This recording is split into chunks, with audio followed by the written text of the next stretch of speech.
Alors voilà mes sorciers, désolé pour l'attente. Mais après tout, c'était un teaser de 2 minutes 8. Il y avait pas mal de choses à analyser. Je sais que vous aviez vraiment envie de regarder cette vidéo, alors allons-y. Musique. Musique. Je trouve ça drôle que vous me demandiez où est l'analyse. Genre, le teaser est sorti il y a 1 heure et vous demandez déjà où est l'analyse. Je ne suis pas une machine, ouais, j'aimerais l'être, hein, parce que j'aimerais publier l'analyse très rapidement. Mais là, en l'occurrence, il est 23h52. C'est précisément à cette heure que j'ai terminé le script après mon analyse. Mais allons-y, je ne veux pas trop traîner. Allons directement aux détails que j'ai vus dans la bande-annonce, dans le teaser, d'accord? Au début, on a déjà la scène où Walter est assis, en train de lire un petit journal. Le détail qui attire déjà l'attention dès le début, c'est que la maison des Dursley est bien ancrée dans les années 90, n'est-ce pas? La série veut vraiment montrer que l'histoire se déroule à cette époque. C'est une maison kitsch, car ils sont kitsch, mais elle est très typée années 90. Là, sur le côté, en haut, il y a un cadre qu'on a un peu de mal à voir.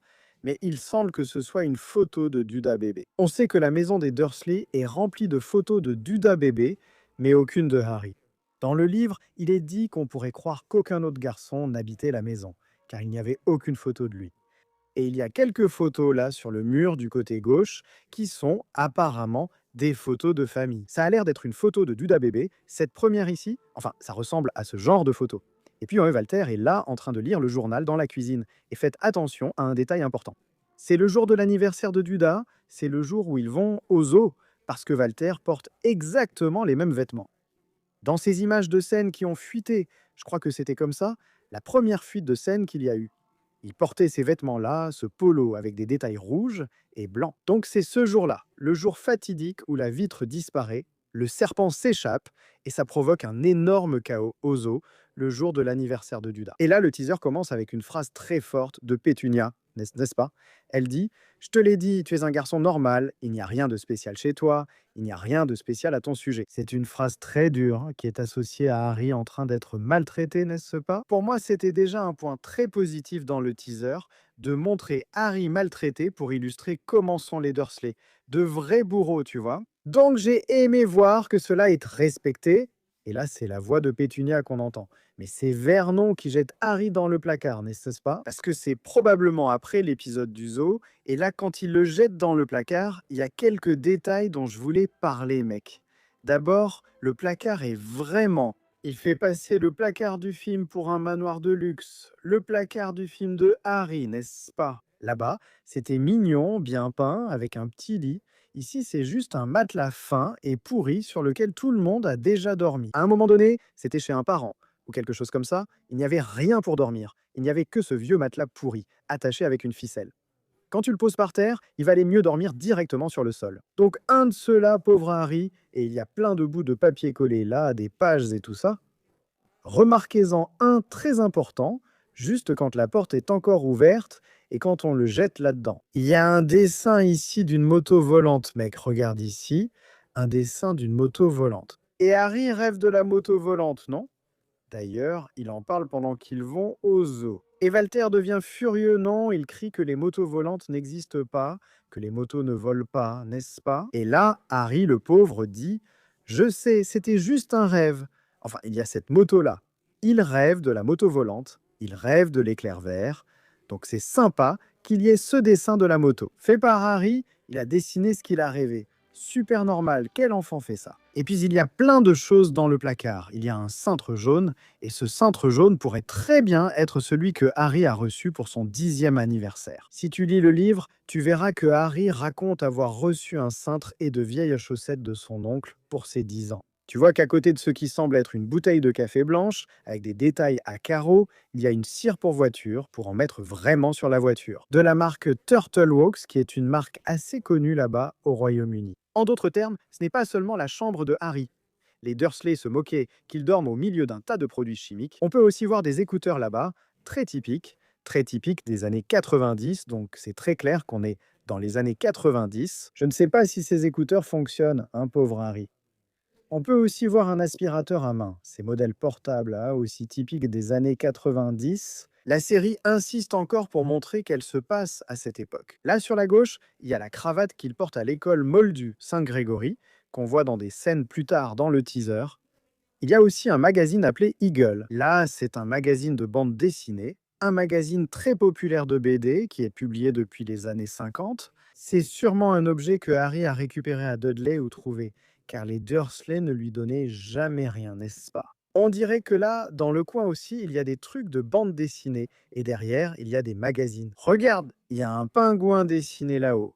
Il y a un dinosaure là, une carte de dinosaure, une petite boîte à carreaux, un livre, et tout ça. Mais regarde que dans cet autre coin, de ce côté-ci, dans le coin gauche de l'écran, il y a 2 pages d'annuaires téléphoniques collées là. On peut voir que certains des noms sont barrés sur cette liste. Ceci est très probablement Harry qui cherche sa famille, qui cherche s'il avait quelqu'un de sa famille pour pouvoir sortir de cette vie maudite avec les Dursley. Donc il y a ici cette liste, ces 2 feuilles de liste là. Probablement avec le nom de famille Potter, hein, parce que c'est un nom très courant. Potter est un nom très courant, Harry est un prénom très courant aussi. Potter est aussi un nom de famille courant. Donc il devait chercher là. C'est probablement ça dans cette scène, c'est ce que j'ai pu voir. Eh bien, on peut voir que l'armoire est vraiment abîmée. Vraiment abîmée, genre le mur est en briques, il y a des structures en bois là, il y a des fils qui pendent, comme le fil de la lampe, de la lumière là, qui pendent. Regarde, sur le côté, là où Harry dort, tu vois, le pauvre mec, son placard, franchement, son placard est vraiment abîmé, non? Ensuite, juste après que Harry soit jeté là-dedans, il regarde par la petite fenêtre de la porte. C'est cette scène célèbre, tu sais, où Walter dit qu'il n'existe pas cette histoire de magie et tout ça. Et Harry reste bien puni là. Et mec, un truc qui m'a brisé le cœur, c'est Harry en train de pleurer, tu vois? Parce qu'à chaque fois, au moins, c'est inévitable. Tu vois, les gars? Je vais finir par comparer avec les films, car c'est le média dont nous disposons. Ce n'est pas une comparaison pour dénigrer les films ou leur enlever du mérite, mais juste une comparaison, parce que c'est le média qu'on a. On ne voit pas Harry pleurer, n'est-ce pas? Quand il est puni, quand il est maltraité, on ne le voit pas. Et j'ai trouvé intéressant qu'ici, Harry semble être plus sensible, tu vois. C'est un bon signe, ça peut être davantage exploré, l'intrigue des personnages, leur profondeur. Alors là, mes amis, on coupe. On passe à une scène qui a rempli mon cœur de joie. C'est Harry en train de courir. Écoute, hein, je suis content, ce début de vidéo est terrible. Je suis content parce que Harry est maltraité. Et maintenant, je suis content de savoir que Harry va se faire harceler par son cousin. Il est à l'école primaire Moldu, celle qu'il fréquente avant d'aller à Poudlard. C'est l'école primaire Saint-Grégory. Et là-bas, Harry n'était pas choisi pour les sports. Personne ne voulait être son ami, parce que personne ne voulait défier Dudley et sa bande, tu vois, les brutes là-bas. Donc Harry était très solitaire dans cette école, et on voit Dudley et ses amis, hein, tu sais, le retenir pour le frapper, ce genre de choses. Regarde Dudley, ce garçon joue vraiment bien Dudley. Il est vraiment bon, il est vraiment bon. Et puis Harry court, tu vois, il la trame dans les toilettes, 2 lâches le tiennent. Ah, à côté de Dudley, regarde qui est là. Pierre Polskis, le meilleur ami de Dudley, était aussi dans la scène du zoo. Tu te souviens de l'image du zoo? Ce garçon, d'accord, c'est Pierre Polskis, qui est le meilleur ami de Dudley qui arrive à la maison. D'ailleurs, c'est lui qui dit à Walter que c'était Harry qui parlait avec le serpent, parce que Walter n'avait même pas remarqué que c'était Harry. Cela a-t-il un lien avec l'évasion du serpent? Ce bavard de l'enfer dit, c'est Harry qui parlait avec le serpent, non? Et c'est là que ça se complique pour Harry. C'est à cause de ce crétin-là, ces amis de Dudley, qui retiennent Harry. Là, ça peut être un des amis qu'on connaît déjà dans les livres, non? Soit Malcolm, soit Gordon, soit Dennis, un de ceux-là, au moins 2 d'entre eux, ça doit être un de ces 3-là. Et là, bon, ils sont en train d'harceler Harry, le pauvre, hein, le pauvre Harry, il souffre trop. Et puis, cette autre scène, mon ami est sadique, mais je suis content, je suis content. Regarde Pétunia en train de lui couper les cheveux, elle lui coupe les cheveux dans la cuisine. Là, regarde, et regarde. Elle coupe avec une certaine violence, le pauvre. Regarde la tête de Harry. Regarde là, tu n'as rien de spécial. Il n'y a rien de spécial chez toi. Mais c'est une... On peut voir l'amertume dans ses yeux, non? Dans son jeu d'actrice, elle a vraiment bien transmis l'amertume du personnage. Là, moi, en tout cas, j'ai ressenti ça, mec. Cette scène où Pétunia lui coupe les cheveux et le laisse genre presque chauve avec juste la frange pour cacher la cicatrice. Ce passage figure dans le livre et j'espérais qu'il soit aussi dans la série. Je suis donc ravi qu'il apparaisse déjà dans le teaser. T'as vu les premières scènes, les toutes premières du teaser? Et pour moi, ils ont vraiment bien fait ça. Ce sont des scènes qui ne sont pas dans les films. Ce sont des scènes qu'on n'a pas vues dans les films. Cette scène où Harry est poursuivi à l'école et celle où on lui coupe les cheveux n'existe pas. C'est déjà pour montrer la différence. Tu comprends? Pétunia coupe les cheveux de Harry, car après être allé chez le coiffeur, il semblait inchangé. Il pensait donc qu'il n'était pas bien coupé, alors maintenant c'est Pétunia qui s'en charge. Elle dit: «Non, c'est moi qui vais couper cette fichue tignasse», puis elle coupe et ses cheveux repoussent magiquement, non, et ils le punissent parce qu'ils ne savaient pas expliquer comment, et ils accusaient le garçon, tu vois? Et à ce moment-là, quand Pétunia coupe les cheveux de Harry, remarquez que ses paroles coïncident avec son attitude. Qu'est-ce qu'elle fait là? Elle dit à Harry qu'il n'était pas spécial, juste un garçon normal, et qu'il devait agir en conséquence. Et pendant qu'elle dit qu'il est un garçon normal, qu'elle lui impose ça, tu vois que la cicatrice est cachée, la cicatrice de Harry est cachée, la cicatrice est ce qu'il a de plus excentrique, non? Le livre raconte ça. Il semblait être un garçon absolument normal, sauf pour la cicatrice sur son front, qui était la seule chose que Harry aimait chez lui. Donc elle cache la cicatrice pendant qu'elle dit ça, n'est-ce pas? Elle laisse juste la frange de ses cheveux et visuellement, on ne voit pas la cicatrice de Harry à ce premier moment. Après ça, Harry va chercher le courrier, non? Il arrive avec sa lettre. On peut voir quelques cadres sur le côté. Il y a un miroir derrière Harry, un cadre avec une fleur, là, à côté de la porte, un papier peint, ringard. La maison des Dursley est vraiment ringarde, non? Parce que ça leur ressemble bien. Et là, sur le côté, il y a des photos, tu sais, celles qu'on a vues. Dans l'autre scène, j'ai dit que c'était des photos de famille. On ne voit pas vraiment très bien, mais il semble que ce soit la lettre de Harry. Monsieur Harry Potter, Plaçard sous l'escalier, 4, Privé Drive Little India, à Surrey. Là, à ce moment-là, il n'y a pas vraiment de secret, non? Je fais juste un commentaire sur ce qui se passe. Une nouvelle série originale HBO apparaît à l'écran. Et là, mec, regarde comme cette scène est cool. Il y a Harry et Hagrid dans le métro, non? Et puis on entend la réplique de Harry, là. J'ai toujours voulu en savoir plus sur mes parents et cette partie m'a touché. Bon, vous avez vu ma réaction là, non? À ce moment-là, j'étais déjà complètement ému. Et cette réplique de Hagrid: «Ah, tes parents étaient drôles, intelligents, ils étaient gentils, hein, non?» Et ils défendaient ce qu'ils croyaient être juste. Et la façon dont Hagrid parle, je ne sais pas si vous avez remarqué, mais la façon dont Hagrid parle dégage une douceur. Là, quelque chose de vraiment doux, tu sais? On voit que Hagrid a beaucoup d'affection pour Harry, rien que dans cette partie où il lui parle là. Ça m'a déjà rendu très heureux car cela montrait leur grande alchimie. Un détail intéressant dans cette scène, pendant que Harry interroge Hagrid sur ses parents, il exprime son désir d'en apprendre davantage sur eux. On a un cours de sémiotique où il regarde par la fenêtre et il voit son reflet. Et quand il voit son reflet, tout est sombre autour, il a son reflet et tout est sombre dans la vitre. Tu vois, ça nous montre comment Harry se voit, vide, sans rien savoir de son passé. Il ne sait rien, il ne sait pas qui il est, il ne sait pas ce qui s'est passé, il ne sait rien. Et là, il commence à découvrir, il commence à apprendre des choses. Il regarde et il se voit comme ça, vide, sombre, tu remarques? Regarde Hagrid quand il est de dos ici, tu vois, quand on le montre de dos, il bouge les mains comme ça, non? Probablement. Regarde, il est là, tu vois, avec une aiguille à la main, tu vois, il est en train de tricoter pendant qu'il parle. Je ne sais pas si vous avez vu, il y a la pointe d'une aiguille dans sa main. Il est en train de tricoter, parce que Hagrid tricote vraiment à ce moment-là dans le livre. Dans le métro, il sort un truc et commence à tricoter, non? À ce moment, il parle un des dragons quand Harry demande des gants en peau de dragon, tu vois. À ce moment, dans le métro, alors que Hagrid tricote, Nick Frost, l'acteur qui interprète Hagrid, a révélé qu'il avait vraiment appris à tricoter pour cette scène. C'est vraiment cool, non? Il était là en train de tricoter et tout. Quand il parle, il y a un gros plan très marqué sur les yeux de Harry. Quand Hagrid parle de la mère de Harry, il évoque les parents de Harry, non? Ses grands yeux. Les yeux de ta mère, on va souvent l'entendre, n'est-ce pas? Tu as les yeux de ta mère, tu ressembles beaucoup à ton père, mais tu as les yeux de ta mère. Et puis un détail qui m'a aussi rendu heureux, ce sont les lunettes de Harry. Tu vois, la monture des lunettes de Harry est écaille de tortue, c'est une monture écaille de tortue. L'imprimé de la monture ressemble vraiment à une carapace de tortue, et dans les films, ce n'est pas comme ça. Ici, ils ont respecté ça, j'ai trouvé ça cool.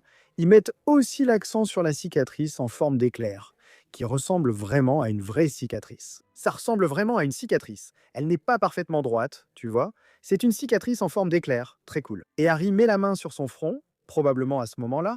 Le fait qu'il mette la main sur son front ne correspond pas au dialogue du teaser. Ça doit être un dialogue superposé, ce genre de choses. Parce que, évidemment, ils ne mettent pas tout tel quel dans la série elle-même, ils superposent, ils montent, enfin, pour créer le climax du truc. Ah, un autre détail, c'est que les gens, ils ne font pratiquement pas attention à Hagrid ici, n'est-ce pas? Hagrid est un demi-géant, il est très grand, et j'ai remarqué que les gens l'ignorent, non? Ils ne le regardent même pas. À moins que ça soit déjà arrivé qu'elle le regarde et qu'ils demandent, genre, qu'il les salue ou qu'ils disent «Qu'est-ce qu'il y a?» Je sais pas, mais elle ne le regarde pas. Et j'ai trouvé ça bizarre. Et dans cette scène, la série nous donne un autre indice. Regardez, on est dans les années 90, parce que cette jeune femme ici, en bleu, à côté du monsieur qui tient un stylo à la main, tient un Walkman dans la main. Le Walkman, ce petit Walkman jaune, était vraiment classique. Très probablement, c'est un Walkman de Sony qui était très à la mode à l'époque et très typique des années 90. Ensuite, Hagrid et Harry sortent du métro. Ils montent l'escalier de la Seine qui a déjà fuité, n'est-ce pas, tourné dans la rue. On reconnaît l'endroit grâce à la façade de l'immeuble. Ici, on voit bien. Ensuite, ils sortent dans cette direction. Sans doute vers Charing Cross Road, où se trouve l'entrée du chaudron baveur et du chemin de traverse, non? Mais à ce moment-là, mec, le détail dont je voulais parler, c'est regarde la tendresse avec laquelle Hagrid caresse la tête de Harry. Tu vois à quel point il est doux. Il a une douceur envers Harry qui est déjà évidente ici. Dès le début. Ça m'a rendu, mec, vraiment heureux. Tu vois, ça m'a vraiment rendu heureux. Parce que j'ai très envie de voir ça. Je veux que la relation entre Harry et Hagrid soit vraiment explorée, tu sais, celle du trio entier avec Hagrid aussi, mais c'est une très belle relation et je veux qu'elle soit approfondie. Hagrid, avec sa voix douce et sa caresse à Harry, m'a rendu heureux. Ensuite, la scène coupe. Regarde comme ils sont espiègles, non? Il y a un dialogue comme ça. Ah, notre prochaine rencontre sera à Poudlard. Et là, ça coupe sur une scène de Harry à King's Cross, le regard un peu perdu, sans savoir où aller et tout ça. Ce qui se passait donne l'impression que Hagrid l'a amené jusque-là, non? Mais ça n'est pas le cas. Ils reviennent après que Harry ait acheté ses affaires sur le chemin de traverse et tout ça. Ils reviennent encore. Harry retourne encore à la maison. Il y reste probablement un mois. On va le voir revenir. Oui, parce que lui et Hagrid ont tourné dans un snack, en train de manger après les achats dans un snack. Il y a eu une fuite à ce sujet, pas des scènes, mais de l'information. Donc ça, c'est juste un effet du teaser pour faire croire que c'est séquentiel, mais ça ne l'est pas. Et là, il a l'air un peu perdu, non? Parce que si tu as lu le livre, tu vas te rappeler qu'il se pose encore cette question, non? Mince, je n'ai même pas demandé plus d'informations, je n'ai même pas posé de questions, je n'ai même pas éclairci mes doutes avec Hagrid à ce sujet. C'est la voix 9 3 quarts 7 voix qui n'existe même pas.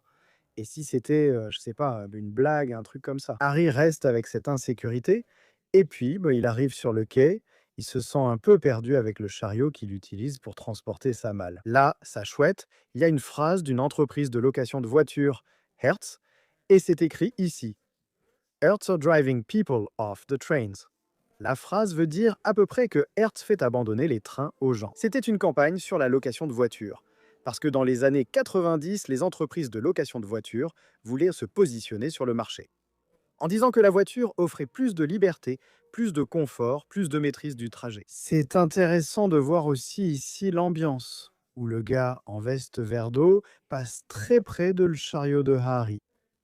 Il tient un journal à la main et le titre du journal porte le nom Blue Peter. On ne peut pas lire le titre en entier. Mais Blue Peter est une émission pour enfants britannique, une émission de télévision pour enfants très célèbre au Royaume-Uni. Ce n'est pas une simple émission pour enfants, c'est la plus ancienne au monde. Et là, mec, regarde le soin de la production. Ils créent des journaux avec de vraies choses, tu sais, de l'époque où ça se passe. Et c'est là. Et ces détails attirent toujours beaucoup mon attention. Et puis, on a une coupure, et on le voit déjà avec le chariot là. Regarde, Edwidge dans la cage là, tranquille. Sa grosse valise, son petit sac à dos, et Harry, vas-y mon pote. Il prend de la vitesse ici pour courir vers la voie 9 3 quarts. C'est le moment où il a déjà parlé avec Madame Weasley, et il va traverser là, pour la plateforme 9 3 quarts. Et là, tu vois derrière, à la fenêtre, tu peux voir le sommet, là, de la tour de l'horloge. De la gare de Saint-Pancras, qui est à côté de la gare de King's Cross. En réalité, King's Cross, c'est pour les trains nationaux. Et Saint-Pancras, c'est international. Les trains vont dans d'autres pays, tu vois. Alors, on peut voir cette gare. Vous vous souvenez que dans le film, c'est cet endroit où la Ford Anglia décolle. Dans le film, c'est devant cette tour. Là, tu vois, d'ailleurs, j'y suis allé, j'ai marché sur ce sol du quai. Là, dans cette gare, j'y suis allé. HBO m'y a emmené, c'était incroyable. HBO Max m'y a emmené, c'était incroyable. Et là, Harry fonce avec le chariot, et ensuite, mec, on passe à une scène tranquille. Cette scène m'a brisé, mec, elle m'a brisé. Ici, on a Harry déjà dans le train. Mec, c'est exactement comme dans le livre. Exactement comme dans le livre. Harry entre, il avance, il traverse le train, et tout. Ensuite, Fred et George l'aident avec sa valise, tu vois. Ce n'est pas montré ici. Et puis, il regarde par la fenêtre, et il voit Madame Weasley dire au revoir à Ron en le serrant dans ses bras. Il n'avait même pas parlé à Ron, rien ici. Puis il la voit le serrer dans ses bras. Mec, ça fait quelque chose. Parce que, tu vois, il a découvert il y a très peu de temps la vérité sur ses parents, que ses parents ont été assassinés. Il y a eu une tentative d'assassinat contre lui, enfin qu'il est connu dans le monde des sorciers. Et puis il y a ce passage dans le livre où il regarde et il fait un peu semblant de ne pas avoir ça, tu vois, mec. Harry, non, il ne se souvient pas de ce que c'est d'être étreint, hein, tu comprends? La dernière fois, il avait 1 an et 3 mois. C'est cruel, mais c'est la vérité. Il a été étreint à 1 an et 3 mois quand ses parents sont morts. Après, il n'a plus jamais été étreint. Les Dursley ne l'enlacèrent pas. Tu comprends? En plus de cette scène qui a tout ce poids, et ce pas, elle est très émotive, il y a toute cette charge, elle apporte aussi une symbolique très intéressante. Tu vois, Harry est dans la partie sombre, tandis que Molly enlace Ron dans la partie claire. Pleine d'amour. Harry n'a jamais eu ça, sauf quand il était bébé, n'est-ce pas? Mais cela fait plus de 10 ans que ses parents sont morts. Il est donc dans cette partie sombre, il y a ce contraste avec l'endroit où il se trouve, où il reste solitaire. Il ne connaît pas Ron, il n'est pas encore devenu ami avec Ron. Donc là, c'est une personne seule, tu vois, il est seul, c'est pour ça qu'il est dans cette partie sombre, solitaire. Là, pendant qu'il regarde par la fenêtre, et voit Molly et Ron illuminés, clairs, tu vois, représentant la lumière, la chaleur de l'amour, enfin. Et on peut aussi voir à ce moment-là, dans le reflet ici, quand Ginny apparaît, tu vois, on peut voir que Molly essaie de nettoyer la saleté sur le nez de Ron. Là, dans le reflet, on peut voir ça. Ils sont déjà sur la voie 9 3/4 à cause de la mosaïque. Je le sais, car j'y suis aussi allé sur les plateaux, tu vois. Lors de la visite du plateau avec le 28 000 max, j'ai vu que cette mosaïque appartient à la plateforme. Et là, regarde ce reflet, mec, regarde ce reflet, c'est magnifique. Pendant que Madame Weasley est là, pour moi, c'était l'une des plus belles scènes du teaser. Pendant que Madame Weasley est là, en train de dire au revoir à Ron, il y a le reflet de Ginny, Harry qui regarde là, et le reflet de Ginny. Mec, ce n'est pas un hasard. D'accord. Ce n'est pas, vous pensez que c'est un hasard, mais ce n'est pas. Ce n'est pas Harry et Ginny. Ils vont développer une relation plus tard, n'est-ce pas? Ce sont des personnages connectés. Donc là, on montre déjà le reflet de Ginny avec Harry, Harry qui regarde. C'est un signe que cela va être approfondi, tu comprends? Ça va être approfondi d'une certaine manière. Ce n'est pas simplement un reflet ici. C'était une scène très belle pour moi. Et là, on voit basé sur les livres adorés de J.K. Rowling. Puis on passe à la scène. Une scène ici, tu vois, du Poudlard Express qui arrive. Ah, regarde, fais attention à quelque chose. Regarde ça. Là, derrière Madame Weasley, il y a un panneau, tu vois, café, tu vois. Et là, derrière, un peu plus haut, il y a une banderole où c'est écrit Lost and Found, c'est-à-dire objet trouvé, non? Et il y en a aussi 2 autres. Là, il y a une famille qui s'enlace. Il ne voit pas seulement Madame Weasley, mais aussi une autre famille qui se dit au revoir, le père, la mère. Puis il remarque le panneau d'objets trouvé derrière Madame Weasley. Et un panneau d'un café qui existe vraiment là-bas. J'y suis allé, sur la voie 9 3/4, j'ai été à ces endroits-là. Ah, un détail très sympa, c'est que les chariots qu'ils utilisent sont vraiment des chariots qui étaient utilisés dans les années 90, là, à King's Cross. Franchement, c'est super, vraiment super, même pour ça, ils ont fait attention, tu vois, à l'ambiance du lieu. Après le carton, basé sur les livres de J.K. Rowling, il y a une scène où le Poudlard Express arrive à Préolard, où les élèves descendent en venant de Londres. Et il y a Hagrid qui attend là, hein, avec sa petite lanterne, les élèves de première année. On dirait qu'il porte un bonnet sur la tête. Et puis juste après, on le voit emmener les élèves à travers une petite forêt pour aller vers les barques, traverser le lac, hein, pour arriver à Poudlard. D'ailleurs, je pensais que dans ce teaser, on allait avoir la scène des barques. Je le pensais vraiment, hein, mais on ne l'a pas eu. Non. À la place, on a eu des choses qui n'ont pas été montrées. Il marche là dans la petite forêt pour aller jusqu'aux barques et Hagrid frappe à la porte.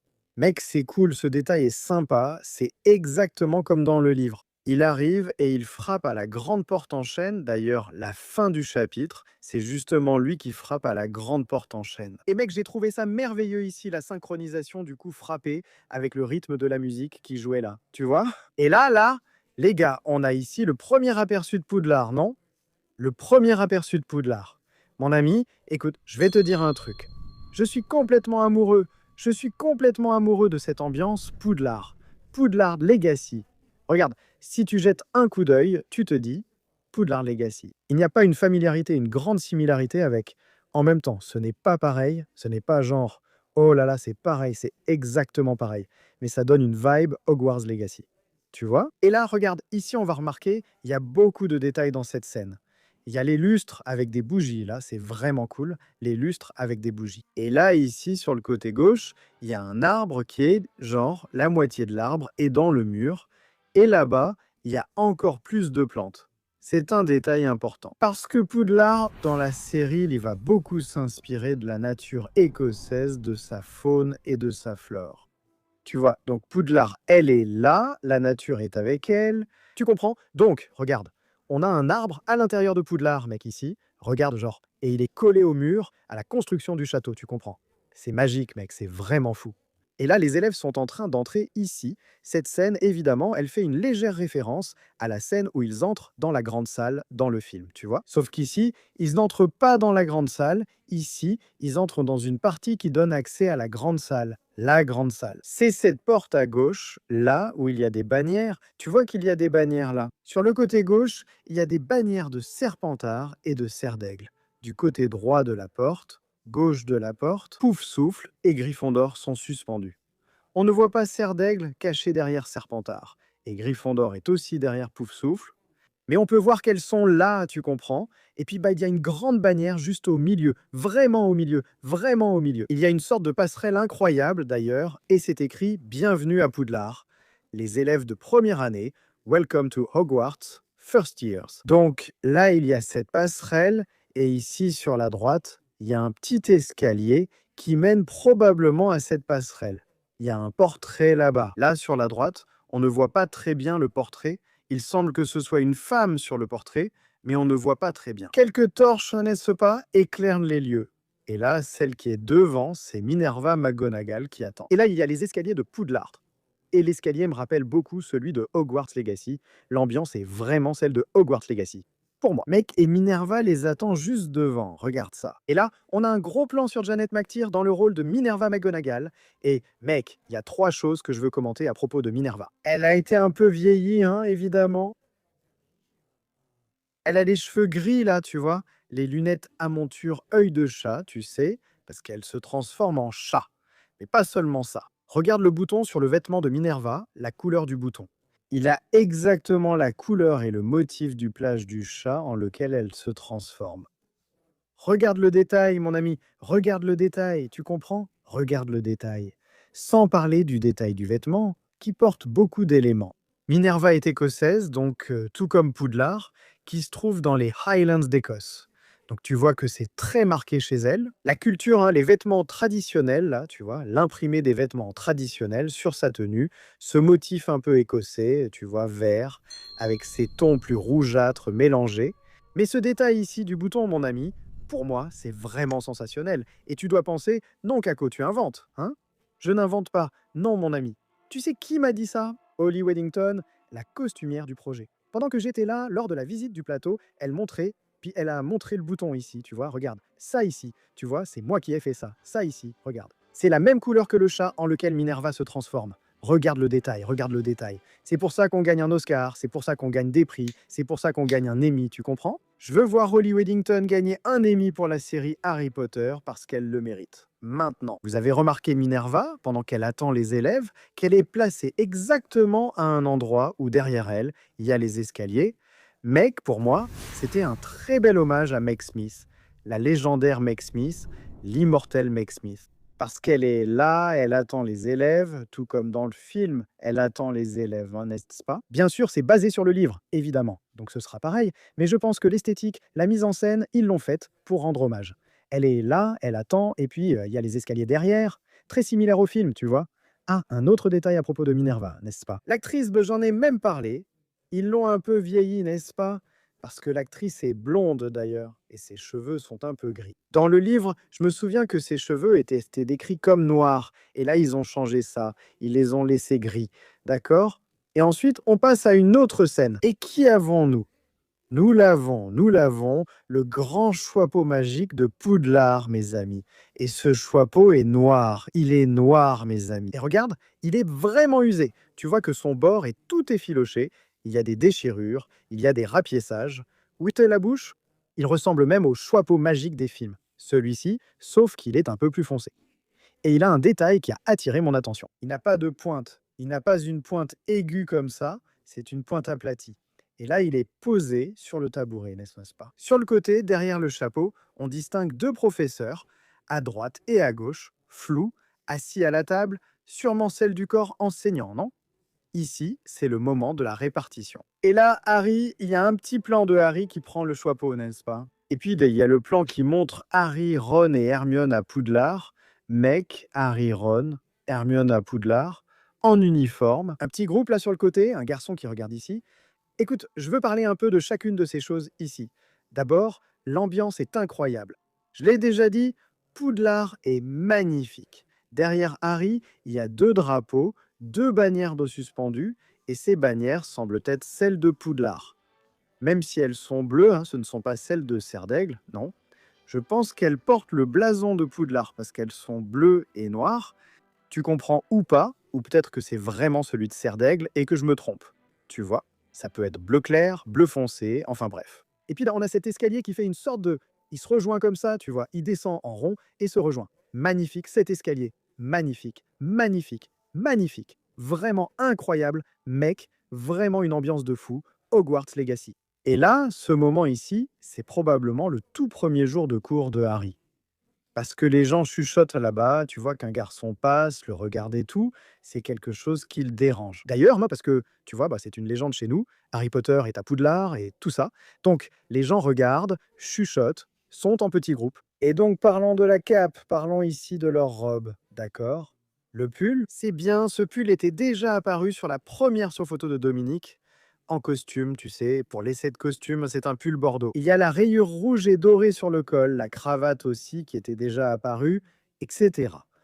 Et le détail sympa, c'est l'uniforme d'Hermione. Tu vois que sous la cape, elle porte une sorte de robe, et cette robe, elle reflète aussi beaucoup la culture écossaise. Parce qu'il est à carreaux, il a des petits détails, des petits carreaux là, avec les couleurs des vêtements traditionnels d'Écosse. Et puis, mais elle porte un petit bandeau dans les cheveux, de longs cheveux, vraiment. Hermione là, non? Et elle porte aussi une ceinture bordeaux à la taille. Tu vois, il y a aussi la cravate et tout ça. Et regarde l'écusson sur leur tenue, l'écusson de Poudlard. En réalité, ce n'est pas l'écusson de Poudlard, tu vois, le vrai écusson. C'est l'emblème de l'uniforme. Vous vous souvenez, je ne sais pas si vous avez déjà vu. Ceux qui me suivent d'ici depuis longtemps savent que j'aime beaucoup les illustrations d'avant les films et tout ça, et qu'il y a l'écusson avec juste la lettre H sur la poitrine. Là, sur les robes, c'est exactement ça. Et regarde, les robes sont noires. Tu as vu que toutes les robes sont noires. Elles ne changent pas de couleur selon la maison. On dirait que ça ne change pas, non? On dirait que rien ne change. Toutes les robes sont noires. Seul le pull et la cravate varient selon les maisons. Et regarde, cet écusson avec le H là, un peu plus loin, dans le teaser, on va le voir plus clairement, et j'en parlerai mieux à ce moment-là. Mais c'est bien un H là, formé par des arbres, par deux arbres, c'est vraiment cool. Les capes, tu vois qu'elles ont toutes les mêmes couleurs, non? Regarde, la cape de Malfoy a la même couleur que celle d'Hermione et que celle d'Harry. Ce qui change sur la cape, c'est la petite ligne très fine au bout là, qui est verte, et aussi le pull, qui est bordeaux, mais la rayure du col est verte. Donc ce qui différencie une cape de l'autre, ce sont ces petits détails. De loin, on dirait même qu'elles sont toutes noires, du moins ce type de cape qu'ils portent. Et là, on a cette vue magnifique ici. Cette vue est incroyable. Les gars, regardez cette vue merveilleuse. Les élèves là-bas, tout le monde à Poudlard. Et ici, ils sont à l'endroit où, la première fois qu'ils sont entrés, il y a la scène de la porte qui s'ouvre et ils entrent.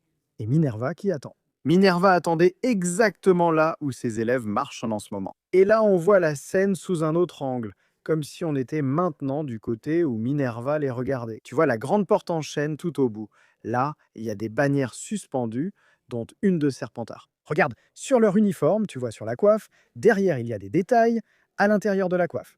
Il y a un petit motif à carreaux, et regarde, tu as vu, comme toutes les capes sont identiques, noires, oui, toutes les capes sont noires. Ce qui fait la différence, c'est la cravate. Regarde, c'est cool mec, c'est cool, parce que dans les livres, les capes sont vraiment noires. D'ailleurs, ils se trompent même là-bas, quand ils prennent la potion polynectar, non? Ron fait n'importe quoi. On a oublié notre salle commune. La fille dit « Je suis de Serdaigle ». T'es fou, ça n'existe pas. Un autre détail sympa sur les capes, c'est qu'elles ont aussi un blason sur la manche. Ce n'est pas seulement sur la poitrine, c'est aussi en haut, sur l'épaule gauche, uniquement de ce côté.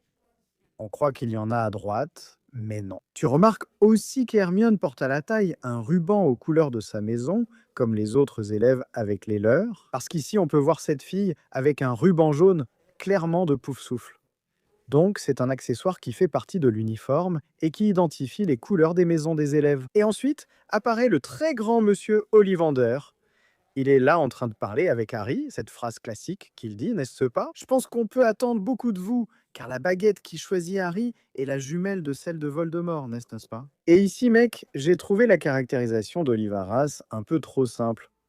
J'avoue que je m'attendais à un peu plus de sa caractérisation. Je ne sais pas, mais soyons justes aussi, hein, on ne peut pas avoir tout le costume, mais pour moi c'était un costume assez basique, noir, tu vois. On dirait pas qu'il porte une cape ni rien, peut-être qu'il en porte une, peut-être qu'elle va jusqu'au sol tout en bas, mais ça donnait l'impression que c'était quelque chose de plus court, tu vois. Et encore dans cette scène avec Olivaras, on peut voir derrière le sorcier des centaines de petites boîtes de baguettes là placées derrière lui, un peu floues. Mais on peut remarquer qu'il s'agit bien de boîtes de baguettes. Olivaras porte une bague. Il tend une baguette à Harry. Je ne sais pas si c'est la baguette qu'il choisit ou s'il lui en donne juste une à essayer. Mais c'est sûrement la baguette qui choisit Harry. Et tu peux voir les détails de la baguette. Elle a des textures en relief sur le manche, c'est une baguette sombre, et elle est rustique. Tu vois que, et tu vas remarquer tout au long de ce teaser, que les baguettes sont plus rustiques. Tu vas le noter. Comme dans les livres, n'est-ce pas? Dans les livres, elles sont vraiment décrites sans beaucoup de détails. Et ici, on a une coupure vers une scène où ils sont en salle de classe. Et, mec, cette partie m'a vraiment intrigué. Et je vais expliquer pourquoi. D'abord, j'ai trouvé la structure de la salle très cool, vraiment sympa. Il y a cette partie, ce pupitre-là, tu vois, pour que le professeur donne cours. Et puis, il y a une projection sur le mur qui, pour moi, était une référence. Ça m'a rappelé le cours de Snape dans Le prisonnier d'Azkaban, quand il remplace Lupin et parle des loups-garous. Les élèves, les bougies sur les tables, ça rend l'ambiance cool. J'ai trouvé ça super sympa. Et si tu regardes bien là près du tableau noir, tu vas voir qu'on dirait qu'il y a une tête qui flotte. En réalité, c'est le professeur Binns, le seul professeur fantôme de Hogwarts. Il enseigne l'histoire de la magie. Et là, son corps est un peu transparent justement parce qu'il est un fantôme. Et un détail sympa, c'est que quand la caméra change et montre Harry très concentré, Hermione l'est aussi. Parce que clairement, ça devait être leur premier cours d'histoire de la magie. Les autres élèves sont en train de dormir. Seamus est à côté de Harry, un peu derrière. On peut voir qu'il dort. L'élève qui est derrière Hermione, là juste derrière sa tête, dort aussi. L'élève à côté de Harry est un peu penché sur le côté, il dort, tout le monde dort en cours d'histoire de la magie. Et un détail aussi qui a attiré mon attention dans cette scène, c'est que, projeté là, sur ce mur, il semble que ce soit un château. Donc, ce serait vraiment génial si le professeur Binns donnait un cours sur l'origine de Poudlard, sur la fondation de Poudlard. Je sais que cela arriverait. La chambre des secrets, peut-être. L'histoire des fondateurs, mais je ne sais pas. On dirait sûrement un château, peut-être pas Poudlard. Ensuite, on passe à Harry qui étudie là, il prend des notes et on remarque qu'il a un crayon à la main. Ça m'a surpris. Je croyais qu'il prendrait une plume, mais il a un crayon et Hermione est devant lui. Et la petite fille derrière le regarde, non? Après tout, c'est Harry, la légende Harry Potter.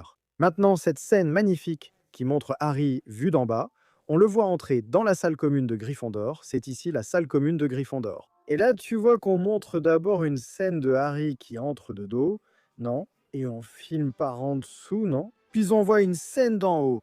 Harry regarde vers le haut, Ron est à côté de lui. Et là, tu vois que c'est la salle commune de Gryffondor. Il y a les lustres et tout, les tapis, les fauteuils rouges, plein d'élèves là, enfin en train d'étudier. C'est la salle commune de Gryffondor. Elle a une forme un peu octogonale, on dirait, et il y a plusieurs étages. C'est sympa, parce que chaque dortoir accueille les élèves d'une même année, par exemple, dans le dortoir de Harry, Ron, Neville, Dean et Seamus. C'est le dortoir de première année l'année suivante, ça devient le dortoir de deuxième année, et ainsi de suite. Jusqu'à ce qu'ils arrivent en septième année et quittent ce dortoir, puis ce dortoir devient à nouveau un dortoir de première année. Chaque année, un dortoir est libéré, et ainsi, il est occupé par les nouveaux élèves de première année. Et puis après cette scène, nous avons tout simplement, la petite bande de Draco Malfoy, Crabbe, Goyle et Pansy Parkinson. En sortant leur baguette, ils sortent leur baguette pour la pointer sur quelqu'un.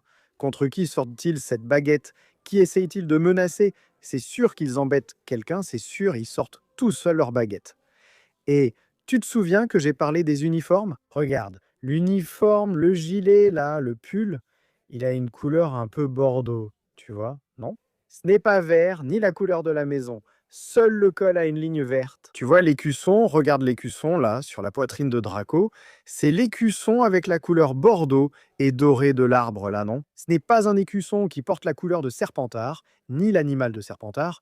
L'écusson de la cape n'a pas les animaux des maisons. J'ai trouvé ça vraiment cool. J'ai trouvé ça super parce que ça rappelle beaucoup ces illustrations d'avant les films dont je suis passionné. C'est une question de goût, t'as le droit de ne pas aimer, c'était pas grave. Et là, ils sortent leur baguette, non? On peut voir un peu la baguette là, franchement, il faut que je parle de ce casting de Crabbe et Goyle, ils sont vraiment parfaits. Pansy Parkinson aussi, c'est très réussi. Drago, ils vont tous vraiment bien ensemble, mais franchement, Crabbe et Goyle, c'est fou. Le gars qui joue Crabbe, il ressemble au gros du Shrek, mec, c'est pareil. Regarde ça, le gros. Le visage, c'est le même visage, mec, t'es fou. Drago sort sa baguette. La baguette de Drago a l'air plus fine, non? Et elle est un peu tordue, là, elle est plus fine. Et regarde, Drago porte une bague au doigt, l'auriculaire. Parce qu'il est puissant, il est riche, il a de l'argent, non? Il est puissant. Et regarde la tête de ce gamin, de ce Lox Pratt. Mec, regarde la tête de ce gamin de petit prétentieux. Petit prétentieux, franchement, regarde la tête de ce gamin. C'est qu'on va détester Drago et l'aimer en même temps, tu vois? Regarde ça, la baguette de Pence est un peu plus foncée et elle a l'air un peu plus épaisse aussi. C'est la baguette de Drago. Elle a les cheveux un peu dans le style, tu sais, ses cheveux un peu en banane. Mais mec, regarde Crabbe, Goyle, regarde Crabbe. Et Goyle, tu sais ce que je pense que c'est ici, au moment où Drago défie Harry en duel pour le chapitre Duel à minuit. Tu vois, je pense, je ne sais pas hein, si c'est vraiment ça, mais peut-être que non, peut-être que c'est juste le montage ici. Alors, juste après, il y a Harry qui déballe le Nimbus 2000. Regarde la boîte du Nimbus 2000, elle est superbe. Comme je l'ai dit dans la vidéo de la visite du plateau, j'avais vu cette boîte. Elle est vraiment magnifique. Mec, il y a écrit Swift as Snitch, genre rapide comme un vif d'or, tu vois, sur le côté droit, là. Et puis il y a des anneaux de Quidditch, et de l'autre côté, il y a écrit précision, de précision, tu vois. Et alors, ils sont tous là, Harry et Ron, tous contents, en train d'ouvrir le Nimbus 2000, mec. C'est trop cool. J'aime beaucoup voir l'amitié entre Harry et Ron. J'ai déjà adoré dans ce teaser. Vraiment, j'ai adoré. Adoré. Et puis, la coupure, cette coupure ici, cette scène, montre déjà le moment du match, de la partie, non? Des joueurs qui arrivent, en fait, les joueurs qui entrent sur le terrain de Quidditch, tu vois qu'ils entrent sur le terrain, non? On le voit ici. Avant d'évoquer les joueurs, je veux parler des supporters présents. Tu vois, c'est bien mélangé avec des vêtements de Moldus, non? Ce gamin, clairement, avec la casquette grise, cette casquette, c'est clairement celle d'une équipe de sport Moldu. Ce gamin est né Moldu, mec, bref. Et là, tu as l'équipe qui entre sur le terrain. Là, ils sont déjà sur le terrain. Tu vois grâce au marquage ovale au sol. Et voilà. Je voulais parler évidemment des joueurs. Nous avons les jumeaux Weasley avec les numéros 2 et 3. Et on peut voir le nom Weasley sur leur cape. Et il n'y avait même pas besoin de nom, hein, parce que ce sont les deux seules roues de l'équipe. Devant, il y a le numéro 6. La numéro 6, c'est Katia Bell. La numéro 5, devant, c'est Alicia Spinett. On peut voir le nom Spinett. Celle qui est devant Spinett, c'est Angelina Johnson. On ne voit pas son numéro, mais c'est bien Angelina Johnson. On peut voir que c'est écrit Johnson sur sa cape. Devant, le numéro 1 Wood, gardien et capitaine. Et maintenant, dans l'équipe de Poufsouffle, mec, l'équipe de Poufsouffle, c'était difficile à lire parce que les autres, on connaît déjà les noms. Et comme on les connaît, on arrive à les identifier rapidement. L'équipe de Poufsouffle en première année n'est pas nommée dans le livre.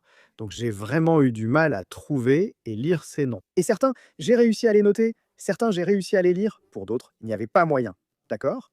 D'autant plus que ces personnages ne sont vraiment pas nommés. Dans le premier livre, on peut voir que le numéro 6 porte un nom qui semble être Harper.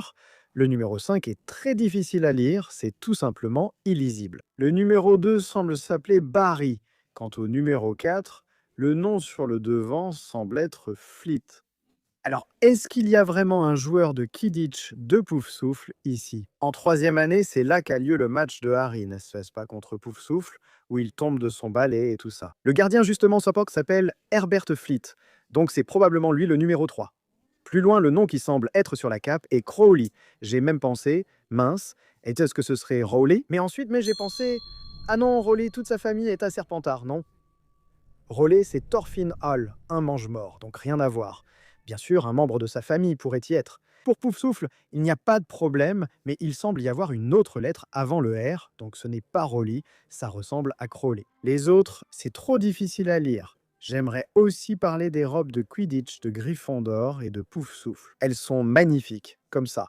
Pas juste un peu, mais vraiment, vraiment super belles. Mec, je suis tout simplement amoureux de ces capes de Quidditch, je veux déjà en faire un cosplay, franchement. Et regarde, mec, regarde comme c'est cool, le détail des balais. De loin, on ne voit pas très bien, mais les balais ont vraiment le style des balais de sorcières, non? Et là, on a ici, regarde, puis ça coupe, non? La scène montre Ron et Hermione là-bas dans les gradins. Ils portent l'écharpe de Gryffondor. Tu remarques que l'écharpe de Gryffondor, elle est vraiment différente. Il a une rayure rouge, il a une rayure bleue, ça a l'air d'être bleu foncé, et une rayure un peu jaune doré. La rayure parcourt toute l'écharpe, non? Elle la coupe, elle est perpendiculaire. J'ai trouvé ça sympa. Et là, on a le petit Harry de face, ici, regardez, entrant dans le stade avec sa Nimbus 2000 à la main, le premier aperçu de la Nimbus 2000. Et tu te souviens que j'ai dit que j'avais vu la Nimbus 2000 qui ressemble vraiment à un balai de sorcière, c'est de ça que je parlais. Elle ressemble vraiment à ces balais de sorcières que tu sais, que tu fabriques, ces balais qu'on vend dans les magasins de bricolage.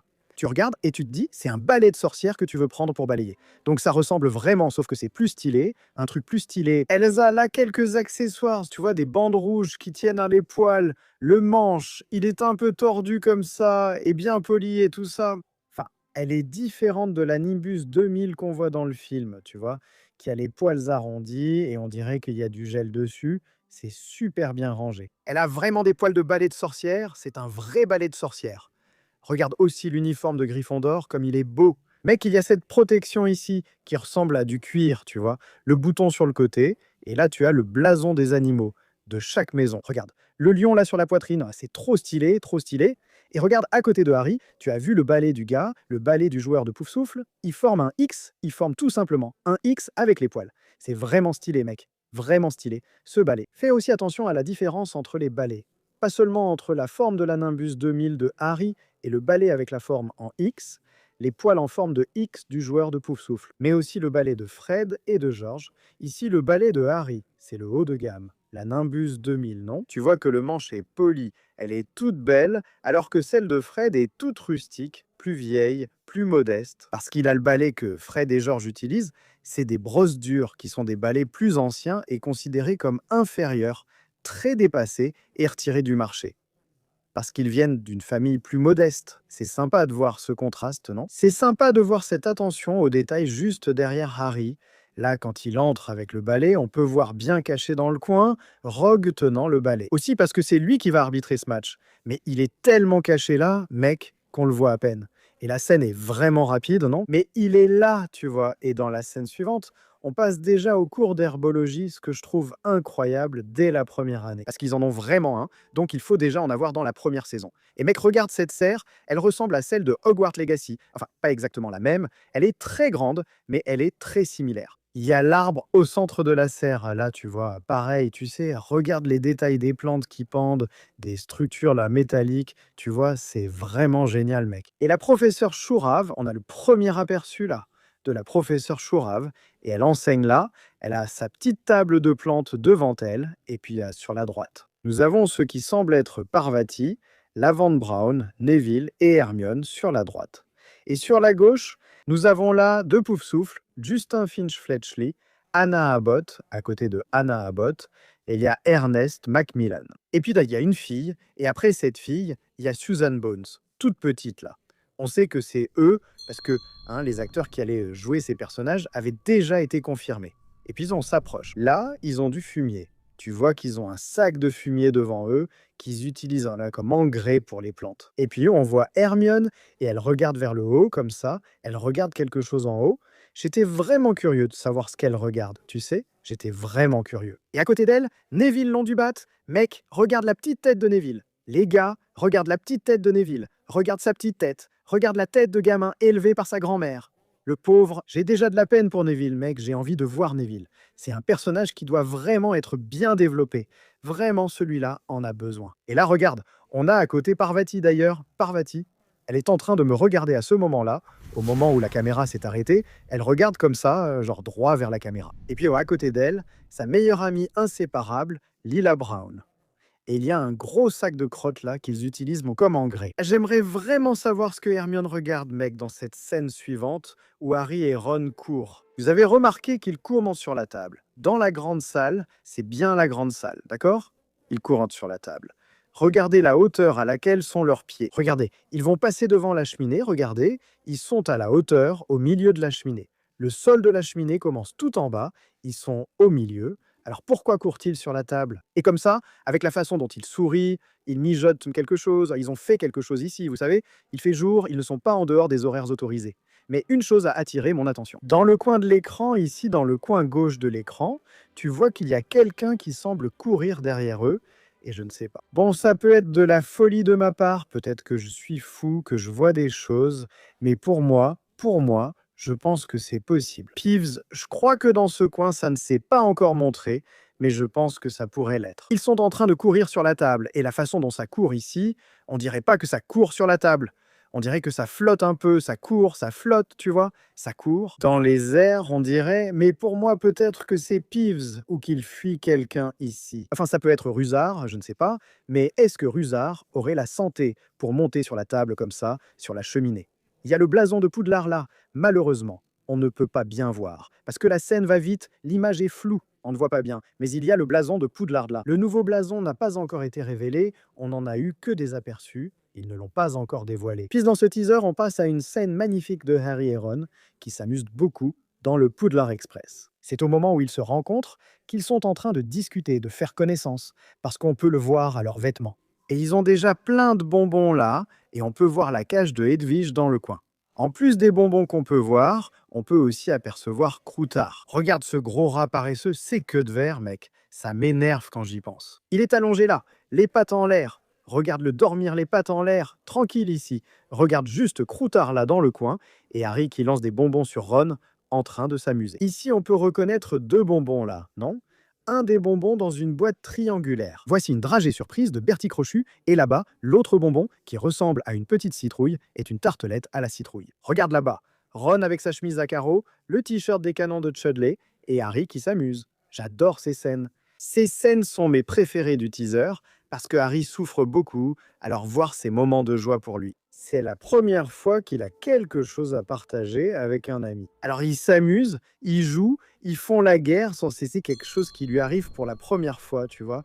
C'est vraiment génial, mec, ça me donne une bonne sensation, tu sais. Et puis juste après, on passe à une scène où ils sont déjà à Poudlard, et regarde comme c'est cool, la cape que Harry porte semble être la cape d'hiver de Poudlard. Elle est verte, tu vois. On dirait que les capes, elles ont les couleurs des maisons, mais il y a la cape verte, il y a la cape noire avec un détail bordeaux. Toutes les capes semblent offrir les mêmes fonctionnalités. Celle-ci est la version hiver. Ils sont dans la neige là-bas, en train de jouer. Regarde, Ron aussi, tu vois.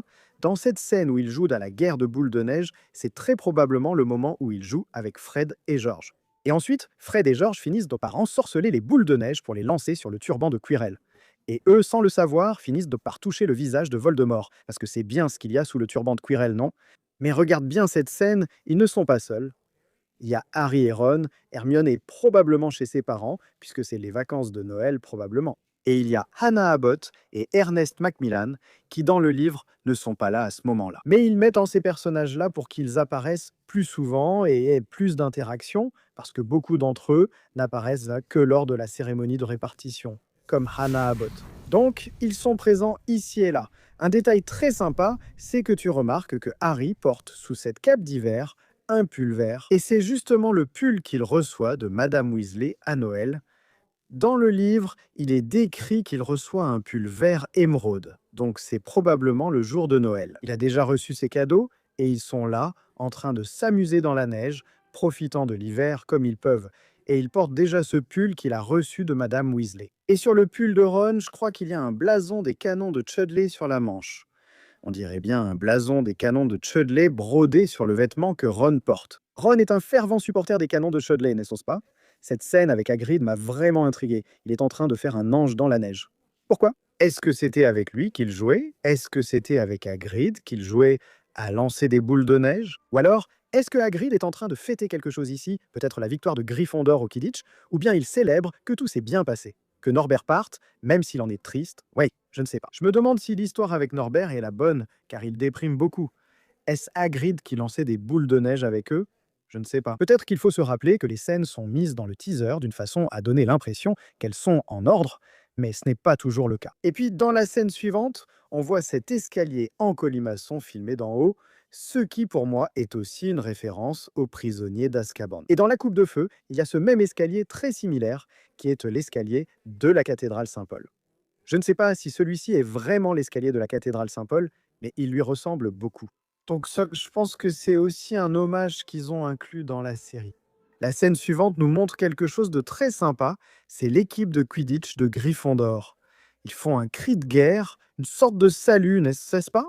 Parce qu'ils vont jouer, donc ils sont dans les vestiaires. Ils sont là dans les vestiaires. Je ne sais pas si c'est le premier match de Harry, n'est-ce pas? Ou si c'est déjà ce match Gryffondor contre Poufsouffle. Mais c'est sympa de les voir dans les vestiaires. Et là, on voit que tout le monde est là, n'est-ce pas? Il y a Angelina Johnson, il y a Harry, il y a Wood, il y a Alicia Spinett, il y a Katie Bell, il y a Fred, il y a Georgie.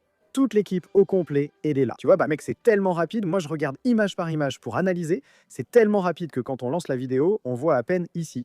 Là, il lève la main, tu vois, mec, Gabriel et son frère. Comment il s'appelle déjà? Harland?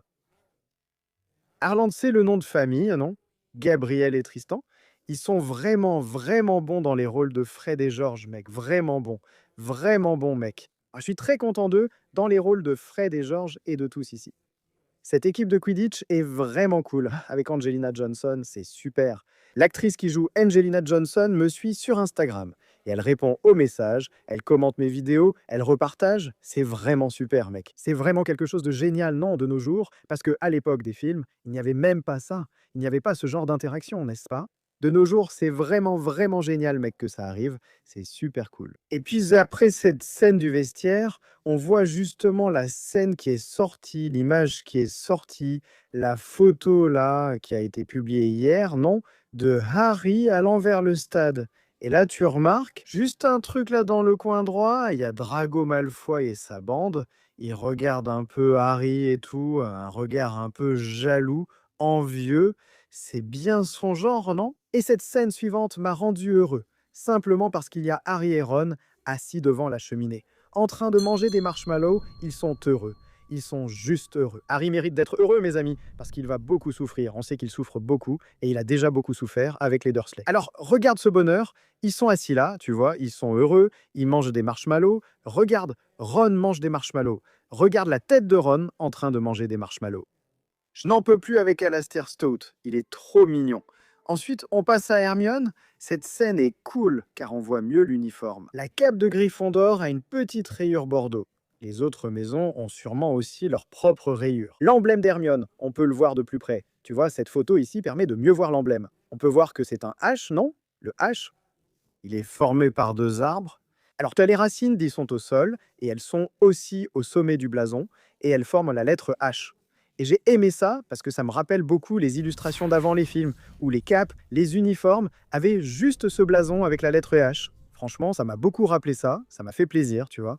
Et c'est sympa d'avoir ce truc avec l'arbre. Vous avez vu qu'il y a beaucoup de nature, d'arbres. Enfin, il y a l'arbre là dans la grande salle. C'est cool ça, parce que la magie, elle est complètement liée à la nature, complètement connectée. D'ailleurs, hein, les arbres sont la matière première. Pour les baguettes, la baguette sert de canal à la magie, n'est-ce pas? Toute l'origine celtique, l'origine des baguettes qui vient des Celtes. Il y a le calendrier des arbres des Celtes. D'ailleurs, hein, les bois des baguettes de Harry, de Ron, d'Hermione, de Drago sont faits avec ces bois-là. C'est basé sur ce calendrier. C'est comme ça que J.K. Rowling a créé ça. Tu comprends? Elle a mis leur date de naissance basée sur ce calendrier, avec les bois qui correspondent, qui viennent de cette culture celtique. C'est vraiment génial. Donc avoir ce symbole-là de l'arbre qui relie tout, c'est vraiment trop cool. Mec, et là cette scène ici, regarde, l'homme apparaît, Severus Rogue.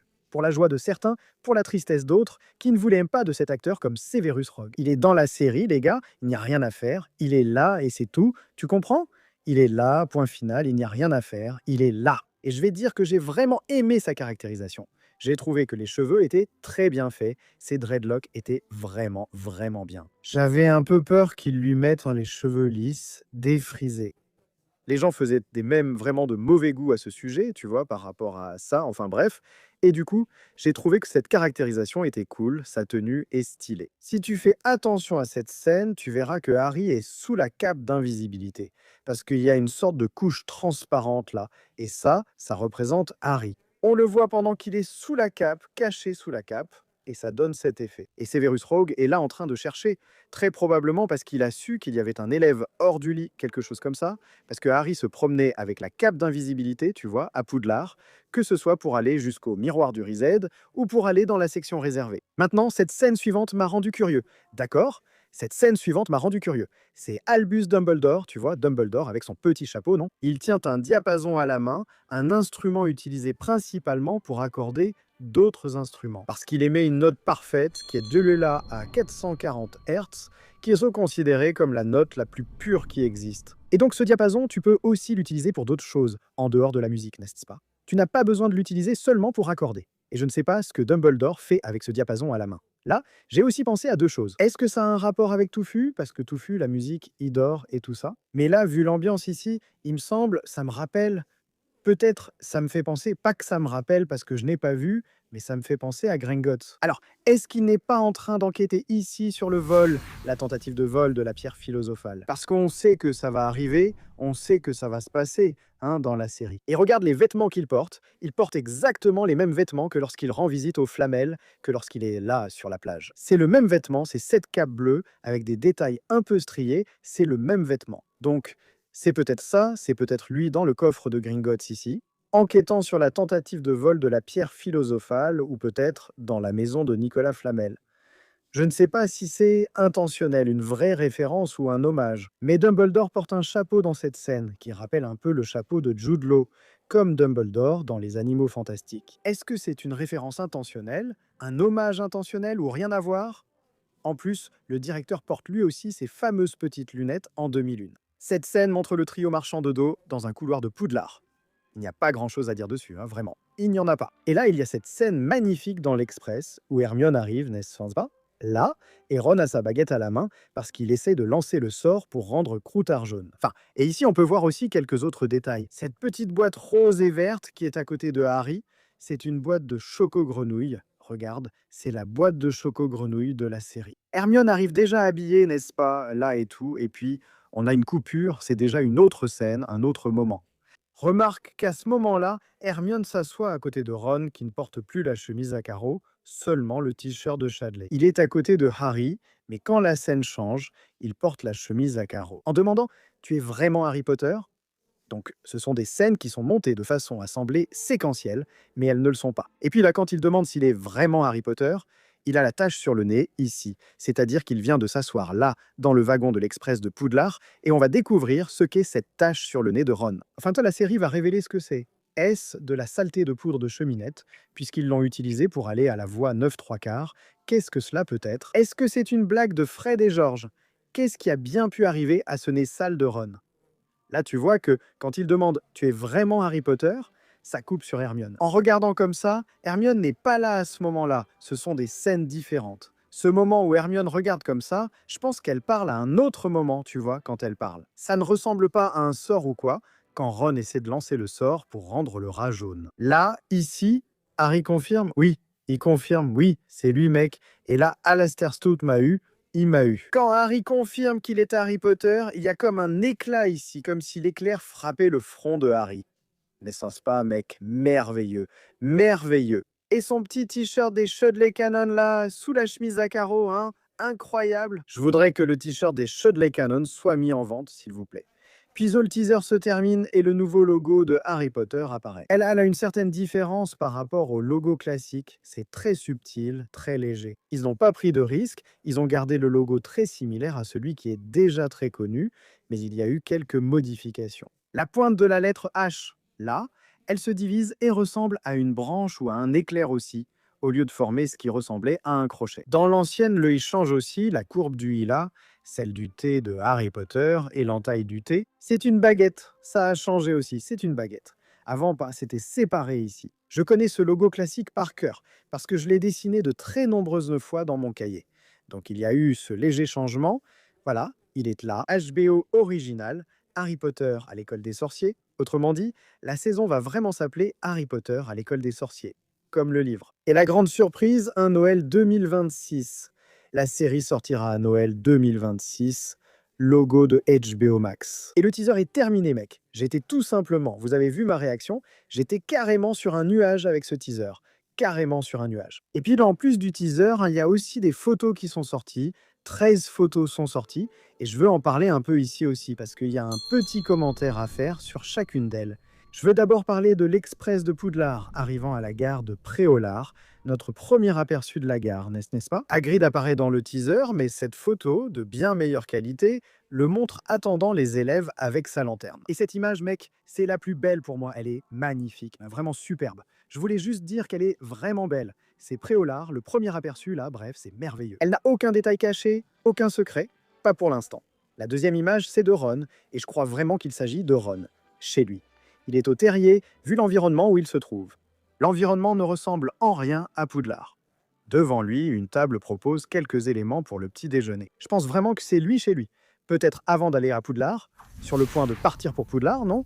Ou peut-être en train de recevoir la lettre, quelque chose comme ça. Si on voit Hermione recevoir la lettre, on verra probablement aussi Ron. L'actrice jouant Molly a déclaré en interview que sa scène préférée était son entrée sur le plateau de la maison des Weasley. S'il y a déjà ça, c'est sans doute qu'il y a une scène là-bas, tu vois? La troisième photo montre le trio en train de marcher dans ce couloir.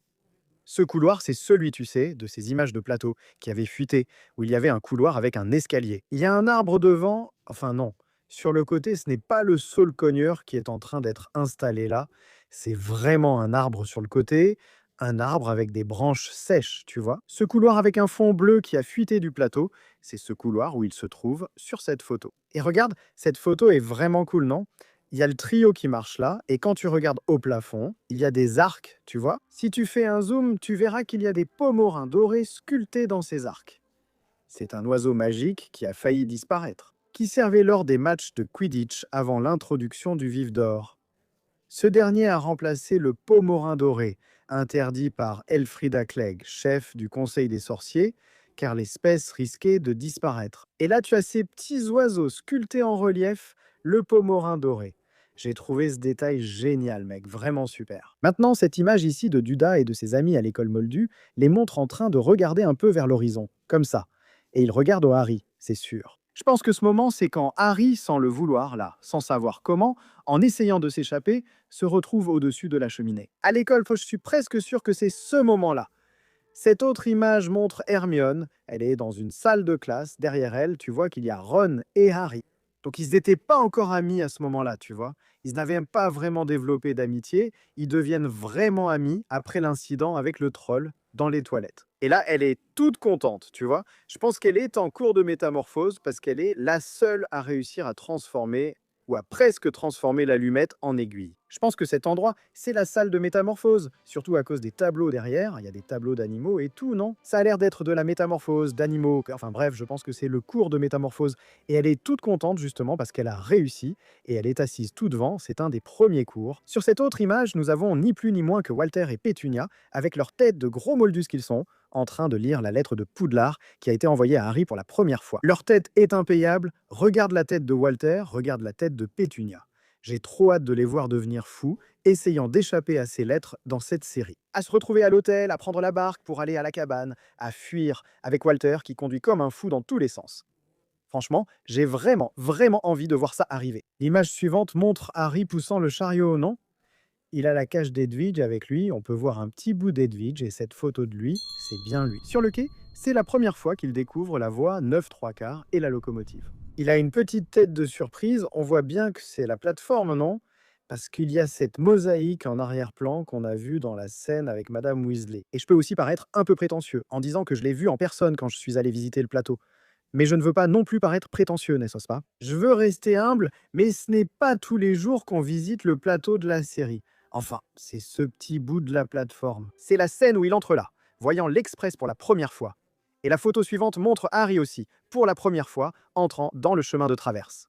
C'est la première fois qu'il voit le chemin de traverse. Il a l'air émerveillé, et celle-là, je vais dire que je sais tout de suite que c'est le chemin de traverse. Parce que le mur est exactement pareil. Derrière la photo que j'ai prise aussi, en entrant là, émerveillé, c'est-à-dire donc l'équipe de HBO a prise de moi entrant dans le chemin de traverse lors de la visite du plateau. Et mec, c'est vraiment le même endroit. Et cette photo de Harry là est vraiment magnifique. Minerva McGonagall a aussi cette image d'elle, très classe là-bas. On ne peut pas dire grand-chose sur cette photo. Elle est dans un endroit de Poudlard, quelque part à Poudlard. Elle tient un livre et une plume à la main, je suppose. Peut-être que c'est un moment où elle va parler à Harry. Appeler Harry. Après que Harry ait attrapé le rappel-tout de Neville pendant qu'il était en cours de vol. Enfin, je pense que ça peut être ce moment-là et maintenant, cette image de Dumbledore qui est magnifique, soit dit en passant. Je crois que ça peut venir de deux moments précis. Où tu vois qu'il fait nuit, d'abord je vais contextualiser, tu vois qu'il fait nuit. Et le château est vide, parce que cette partie du château-là est normalement pleine. On a déjà vu ce moment dans le teaser, on a vu deux moments de cette partie du château qui était pleine de monde, et maintenant elle est vide, donc il fait nuit. Les élèves ne peuvent pas être hors de leur lit, c'est un fait sur cette image. Ce que je pense que ça peut être, ça pourrait être en 1981 quand il apprend la mort des Potter. Il est là, genre, en train de sortir du château pour aller jusqu'à Rodolphe de Néros. Ça peut être ça, ou alors ça peut aussi être quand il est trompé et qu'il est appelé au ministère de la magie pour un faux appel là, pour l'éloigner de Poudlard et que Quirrell essaie d'atteindre la pierre philosophale. Et là, on le voit sortir peut-être en train de croiser Hermione. Quand il revient, n'est-ce pas? Quand il revient pour aller voir Harry, il y a un passage où Dumbledore dit « Ah, j'ai croisé Hermione en chemin et je suis venu en courant ici. » Enfin, je pense que ça peut être ces deux options. Drago Malfoy, sur cette image ici, Drago est en cours de potion. C'est sûr, parce qu'il y a le chaudron là, et il y a aussi le livre qui semble être le livre standard de potions de la première année. On peut le voir parce que, même si la couverture du livre est floue, on voit qu'il semble y avoir plusieurs tubes à essai sur ce livre. Et mec, les tubes à essai, c'est vraiment typique des potions, non? Donc là, il y a le chaudron, et tout ça semble être le moment où Rogue est en train d'humilier Harry en cours, là, pendant le premier cours, tu vois? Et enfin, mais pas des moindres, Severus Rogue. Mec, cette photo de Rogue dans la neige, là. C'est sûr, absolument certain. Il s'agit du moment après qu'il ait arbitré le match de Quidditch. Et il finit par coincer Quirrell là, et Harry finit par assister à cette conversation. Et là, il soupçonne encore plus Rogue, non? Ou Rogue fait peur à Quirrell. Harry ne sait même pas que Rogue suivait les ordres de Dumbledore, non? Enfin, tout ce contexte, je pense que c'est de ce contexte-là. Cette image. Parce qu'il y a de la neige. C'est après le match de Quidditch où il y a de la neige, non? Harry est en train de voler, il va revenir, et là, il fait un petit vol avec le Nimbus et il s'arrête pour écouter ça. Donc je pense que c'est après que Rogue ait arbitré le match. Et ce qui me fait penser ça aussi, ce sont les vêtements qu'il porte. Ça ressemble à des robes, mais en même temps ça fait un peu cuir, un peu sportif. Je ne sais pas. Il y a une fermeture éclair là, tu vois. La fermeture éclair, c'est assez inhabituel chez les sorciers. C'est la première fois que je vois ça. La première fois que je vois un sorcier porter une grosse veste à fermeture éclair comme ça, non? Comme Rogue porte là. Mais là, il y a cette image de lui déjà dans son costume, il y a lui dans le teaser, il y a lui sur cette image-là, sur cette photo qui a été révélée aujourd'hui. Ces photos sont sorties dans Variety. Bon, voilà, c'est tout. Ouf. Il est 1h36 du matin. Le teaser est sorti très tard, à 16h, mec.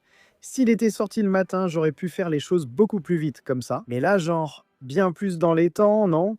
Le teaser est sorti à 16h, et puis faire une réaction pour ensuite faire l'analyse. La préparation de l'analyse prend vraiment beaucoup de temps, surtout que j'aime la faire minutieusement. Image par image, en regardant tout, en commentant tout ce que je pense qui mérite d'être dit, mais c'est ça. Dis-moi, si tu as vu quelque chose que j'ai laissé passer, n'hésite pas. Si tu as aimé le teaser, commente ci-dessous ce que tu attendais de différent. Ce que tu as trouvé cool ou moins cool. N'hésite pas, souviens-toi seulement de rester respectueux. Tu as tout à fait le droit de parler des choses que tu n'aimes pas. Tu n'as juste pas le droit d'être un idiot, de manquer de respect aux gens ou de commettre un crime. Là, ça ne passe pas, ce n'est pas cool. Merci beaucoup d'avoir regardé cet épisode. Que les prochains contenus de la série arrivent. Harry Potter, je suis à fond. Et mec, t'as déjà réfléchi? Il reste 9 mois avant Noël. À Noël, je n'inviterai personne, ma famille. Excusez-moi déjà. Maman, pardon. Je n'inviterai personne. Je vais regarder Harry Potter à Noël, sauf si vous venez tous et qu'on regarde ensemble. C'est vrai, je veux que tout le monde vienne regarder Harry Potter à Noël. Venez, famille de sorciers. Merci d'avoir suivi un nouvel épisode du Calderin au Furado. La vidéo de réaction approche les 150 000. Je pense qu'elle a déjà dépassé les 150 000 vues. Comme ça. Bizarre, mais vraiment cool. Merci pour tous vos nombreux commentaires sur les dernières vidéos, notamment la vidéo de visite du plateau. J'ai vu qu'il y avait vraiment beaucoup de commentaires, plus de 1000. J'ai mis un cœur à certains, j'ai répondu à quelques-uns, mais il y en a vraiment beaucoup. Et je suis en train de courir partout pour couvrir la série ici. Je n'ai pas encore réussi à lire le reste, mais dès que j'aurai un peu de temps, tranquillement, je vais tous les lire, d'accord? Merci pour votre affection et de suivre le Calderan Furado. La magie est plus vivante que jamais. On va devenir fous ensemble avec tout ce qui va arriver. Et à Noël, il y a Harry Potter à regarder ensemble. Mec, je suis sur un petit nuage, je suis sur un petit nuage.